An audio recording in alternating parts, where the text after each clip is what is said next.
Pinupuri ka namin, O Diyos, Ama, Anak, at Espiritu Santo.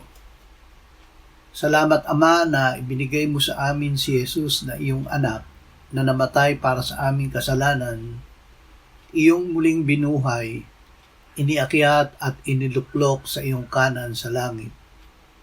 Salamat na ibinigay mo sa amin ang iyong banal na Espiritu at sa pamamagitan niya ay ibinuhos mo ang iyong pag-ibig sa aming puso. Salamat, Ama, na kami na sumampalataya kay Jesus ay may patotoo sa aming sarili. Kami binigyan mo ng buhay na walang hanggan at ang buhay na ito ay nasa iyong anak. Ang kinaroroonan niya ay kinaroroonan ng buhay. Amen.